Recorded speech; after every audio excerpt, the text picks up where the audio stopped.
How old are you? 33? Next. Yeah, I'm jumping on this couch. Dare I ask? I just found new love. Oh, really? Well, just wait till they turn 33 and they decide they want to live their lives independently. Josie, listen. You don't understand the history of love. I do. Why don't you just watch some Tom Cruise movies make you feel better? Like Top Gun. That's masculine. Lauren, you're glib. You don't even know who Tom Cruise is. Why would watching half-naked men play volleyball cheer me up? I'll tell you in another lifetime where we are both cats. Cats? I'd much rather burn myself alive and then stalk and drink the blood of those who betrayed me for centuries. Show me the money! Up, Zanzi. Anyway, what are some of your favorite Tom Cruise movies? From a young age, I always loved the Mission Impossible movies. The original, directed by Brian De Palma, was good, and then John Woo came back and made it fucking crazy, which I enjoyed. I know a lot of people think there's no substance to that movie, but there's a lot of cool gunfights. Yeah, I agree. Except I really like the third and fourth one. I still haven't seen the fourth one. I love J.J. really Abrams' third one. I thought it was good. It's really good. Like the fourth one. Jeremy Renner brings a really fun character to it, and it's really good. And I like the third one. It's kind of darker, but did not like Interview with a Vampire. I like that one, but not because of Tom Cruise. I thought Brad Pitt's really good in it. Tom It's Cruise just- was okay. It's just so long and boring and just kind of not great. I love Collateral. That's my favorite Tom Cruise performance. Yeah. He kicks ass in Collateral. That was just a very intense movie. And Jamie Foxx is great in it, but Tom Cruise brings it to that movie. And I don't think he's really brought it since Collateral. Yeah. I really enjoyed Minority Report, though. That's a good one. Yeah, that one's awesome. Fun, futuristic type thing. Yeah, some Philip K. Dick sci-fi. I like Philip K. Dick as a writer, and they made some good movies out of his stuff. A futuristic one that I didn't like was War of the Worlds. I'm not crazy about War of the Worlds. It was kind of just like he was too macho and there's too much action, and I did not feel like a true Spielberg film. Then there was the ending, of course, which is the worst ending ever. Yeah. Now, he's not a star in it, but we should talk about Tropic Thunder, in which he demonstrated, maybe for the first time, he has an incredible comedic ability. Yeah, and I love how, like, funny. I think everyone who watched that movie, like, didn't realize it was actually Tom Cruise for, like, Yeah. 4 minutes. And they're like, oh my God, it's Tom Cruise. Like, you recognize that guy. Like, who is that? And it was like, oh my God, it's Tom Cruise. Yeah, He's great in that. it's a crazy movie. So, obviously, we're not experts when it comes to the completely sane and not at all creepy Tom Cruise. But I'm sure we can all bet that Adam Zanzi is.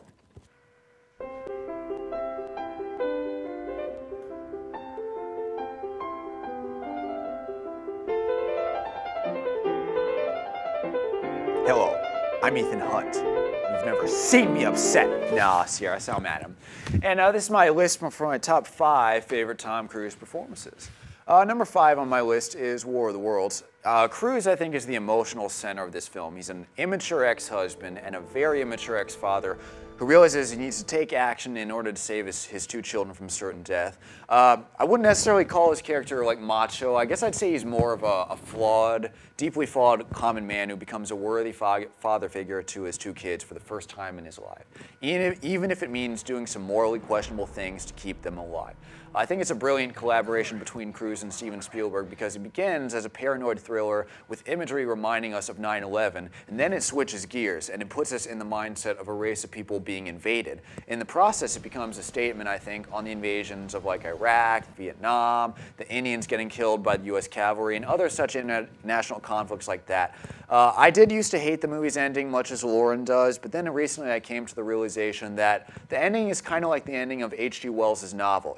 It's really showing us the disillusionment that comes with reuniting with loved ones who are thought to be dead. So I think it's a great movie, and I think it should age well.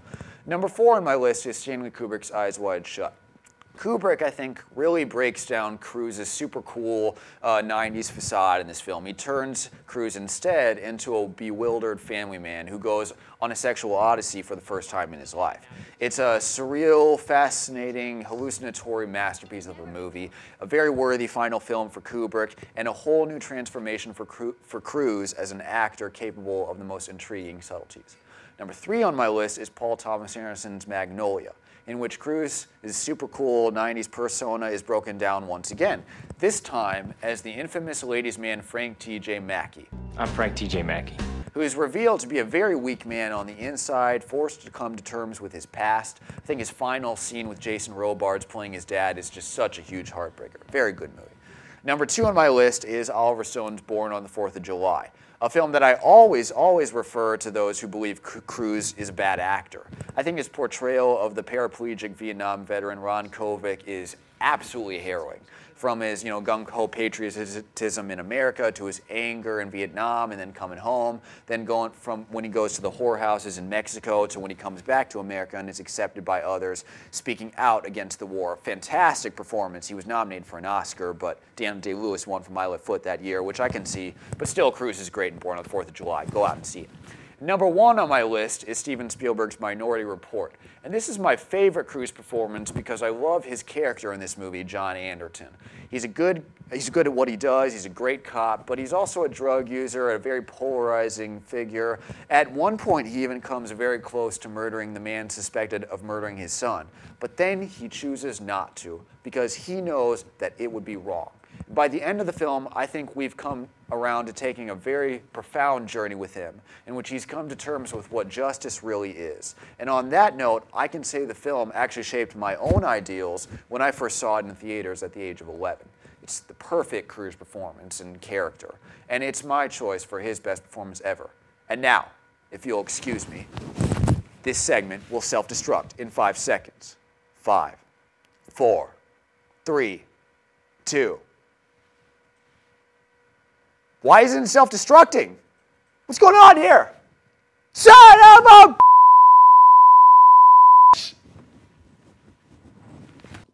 So here are some up-and-coming movies that the Church of Scientology heartily disapproves of. On September 28th, Hotel Transylvania will arrive in theaters, starring Adam Sandler, Kevin James, and David Spade. As you probably figured, it's an animation where every tired old comedian tries to cling to their fading fame. On the same day, Solomon Kane comes out. All you need to know about this medieval epic is that it's bloody, and we like bloody things. That's sick. Your face is sick. Do you really want to know if my face is sick? I think I'm entitled to. You want answers? I want the truth. You can't handle the truth. Anyway, Glee the movie is also coming out. What's that? It's not actually Glee? It's called Pitch Perfect? Yeah, whatever. Anyway, that's all we have for today. Wait, did we really just dedicate an entire episode to acting like Tom Cruise? Yeah. Is there something wrong with our writer? It's her birthday. She does what she wants. Ah, well. Good night, everyone. You complete me. Now let's jump on this bitch.